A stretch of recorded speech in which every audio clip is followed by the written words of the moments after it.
একদিনে ডেঙ্গুতে মারা গেছেন ৩ জন। আবারও ভয়াবহ আকারে ডেঙ্গু ফিরে আসছে, এমনটাই আশঙ্কা করছে দেশের মানুষ। চলতি বছর ডেঙ্গু আক্রান্ত হয়ে মারা গেছেন ৩২ জন।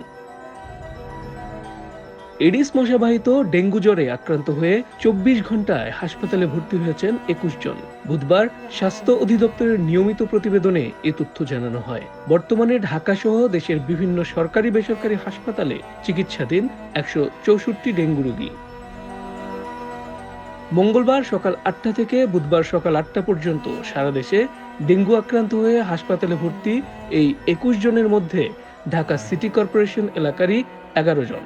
এছাড়া ঢাকার বাইরে ডেঙ্গু আক্রান্ত হয়ে হাসপাতালে ভর্তি হয়েছেন ১০ জন। এদের মধ্যে সবচেয়ে বেশি বরিশালে ৫ জন।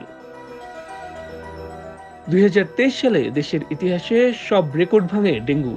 জানুয়ারি থেকে ডিসেম্বর পর্যন্ত ৩,২১,১৭৯ জন ডেঙ্গু আক্রান্ত হয়ে দেশের বিভিন্ন হাসপাতালে ভর্তি হন। এদের মধ্যে মারা যান ১,৭০৫ জন। এর আগে ২০২২ সালে ডেঙ্গুতে ২৮১ জন মারা যান।